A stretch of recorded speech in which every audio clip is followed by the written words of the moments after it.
시간이 지나면서 유럽 축구 클럽들은 점차 개방적으로 바뀌어 왔습니다. 클럽 스카우터들이 아시아에 방문하는 것은 이제 비교적 흔한 일이 되어버렸죠. 물론 아시아 시장 규모를 겨냥한 마케팅적 요소가 1차적인 원인인 경우가 많기는 해요. 하지만 아시아 선수가 구단의 핵심 선수가 되는 사례도 생겨나고 있죠. 손흥민 선수가 대표적인 케이스고요. 하지만 반대로 퇴보하는 것처럼 보이는 문화도 있어요. 그것은 바로 최근 유럽 축구계에 만연해 있는 인종차별에 대한 것입니다. 오늘 영상의 주제이기도 하고요. 개인적으로 이번 영상은 국내 해축 팬분들이 많이들 봐주시면 좋겠습니다. 평소보다도 주간이 굉장히 많이 포함된 영상인 점 참고해 주시고요. 그럼 영상 바로 보시죠. 도박과 인종차별의 상관관계. 지난 주말 프리미어리그에는 다소 충격적인 사건이 있었습니다. 경기 종료 후 4명의 선수에게 어이가 없을 정도로 비상식적인 내용의 메시지가 전달된 거예요. 그중 울버햄튼의 공격수 톨루 아로코다레는 자신이 받은 메시지를 인스타그램에 공유했습니다. 울브스가 크펠 원정에서 패배한 뒤 1시간도 채 되지 않은 시간에 받은 메시지, 그리고 해당 메시지에는 심각한 인종차별적인 내용이 담겨 있었습니다. 빌어먹을 니그로가 내 파레이를 또 팔아버렸어. 참고로 여기서 니그로는 스페인어로 검은색이라는 뜻으로 영어권에서는 단순히 흑인을 가리키는 용어였으나 현재는 경멸적 의미로 변질되었습니다. 또한 파레이는 베팅을 뜻하는 도박 관련 미국식 용어고요. 쉽게 말해 해당 메시지 내용은 인종차별은 물론 도박까지 포함되어 있는 참으로 대단한 내용이었던 거예요. 그리고 해당 메시지가 공개되자 발신자는 곧바로 해당 계정을 삭제하며 자취를 감췄습니다. 근데 이게 지운다고 될 문제가 아니죠. 당연히 조치가 필요한 사안이라는 것입니다. 지난 20년 동안 축구는 도박 산업과도 밀접하게 연관이 되어 있는 스포츠입니다. 그리고 이런 흐름에서 도박이 인종차별적 행위와 무관하다고만 볼 수는 없죠. 로코다레가 대표적인 케이스고요. 미국 스포츠 매체인 디애슬레틱은 프리미어리그의 2개 구단의 관계자들과 익명을 조건으로 인터뷰를 진행한 바 있습니다. 그리고 두 구단 관계자 모두 선수들을 향한 인종차별이 도박과 밀접한 관계가 있다고 지적했죠. 내기에서 진 것이 인종차별의 도화선이 되고 있다는 거예요. 경기에서 패배한 선수들은 베팅을 한 사람들의 비난을 받곤 하는데 이때 인종차별적인 욕설이 포함되어 있는 경우가 많다는 것입니다. 인종차별 반대 캠페인 단체 중 하나인 킥잇아웃에 따르면 25-26 시즌 온라인을 통해 신고된 인종차별 학대 건수가 지난 시즌 같은 기간에 비해 무려 44%가 증가했다고 합니다. 절대값으로도 역대 최고 수치라고 하고요. 뿐만 아니라 영국 축구계 범죄수사대, 즉 가해자 처벌을 공식적으로 담당하는 기관 역시 영국 내 관련 수치가 크게 증가했음을 밝히기도 했죠. 개인적으로 인종차별에 대한 인식이 점점 좋아지고 있지 않을까 예상했던 저의 생각은 근거 없는 망상에 불과했습니다. 사실 한국에서 느끼는 것과 현지 분위기가 다르긴 하겠죠. 앞서 언급했듯 프리미어리그에서 이번 주말에만 무려 4건의 인종차별적 행위 신고가 접수되었습니다. 울브스의 아로코다레는 물론 첼시의 웨슬리 포파나와 번니의 한니발 메부리, 그리고 썬더랜드의 로메인 먼들이 각자 경기에서 패배 혹은 무승부를 기록한 이후 공격 대상이 되었죠. 공격의 주체는 대부분 도박 관련 인물들일 것으로 추측하고 있고요. 그리고 4명의 선수 모두 소속 구단의 지지를 받아 공식 성명을 통해 형사 고발을 추진 중이라고 밝혔습니다. 불법 행위에 대해 강하게 대처하겠다는 거예요. 인식의 문제.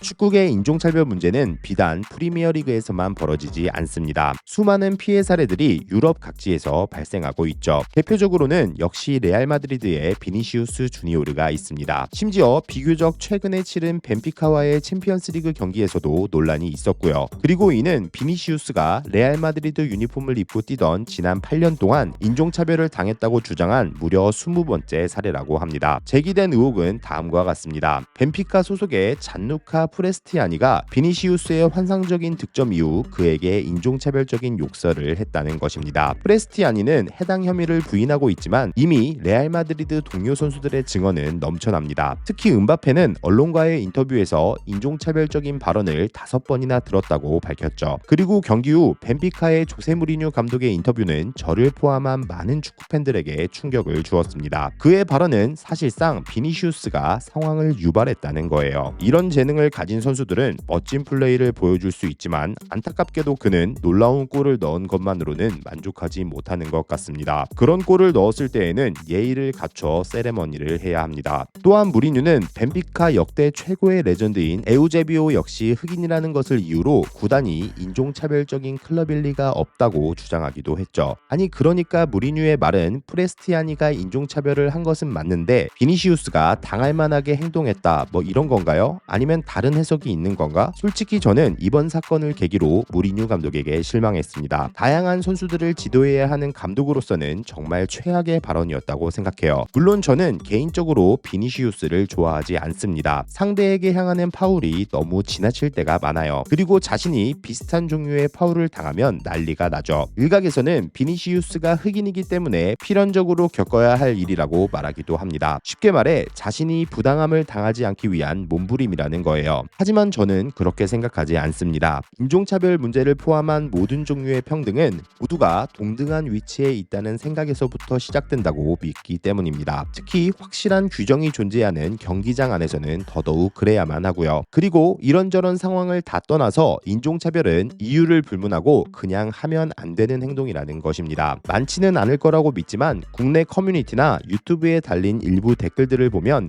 인종차별은 절대 해서는 안 되는 거긴 하지만 이라는 밑밥을 깔아두고 자신이 마치 합리적인 생각을 가진 사람인 양 인종차별에 대해 옹호하는 입장을 펼치는 사람들이 있습니다. 어떠한 이유에서도 폭력이 정당화될 수 없듯이 인종차별 또한 마찬가지입니다. 저는 이런 사람들이 해축판을 더럽히고 있다고 생각해요. 솜방망이 처벌.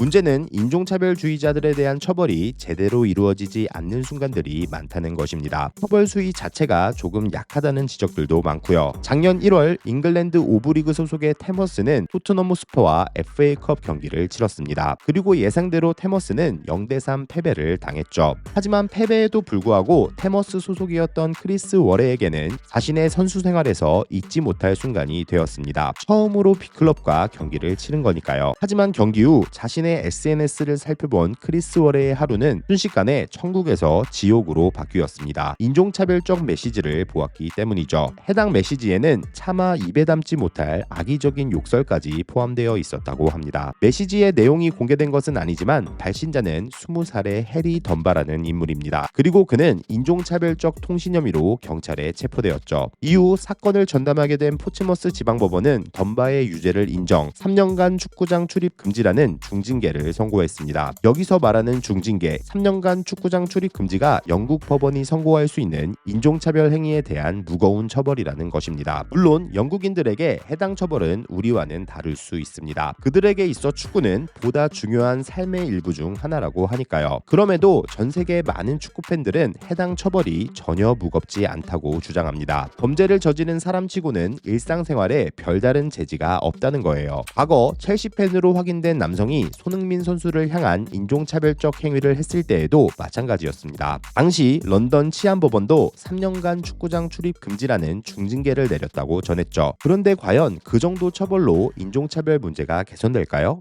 마무리. 오늘은 인종차별이라는 다소 무거운 주제에 대해 이야기해봤습니다. 저희 영상을 보시는 구독자분들은 해당 문제에 대해 어떻게 생각하시나요? 지금까지 박고비였습니다. 시청해주셔서 감사드리고요. 좋은 하루 되세요.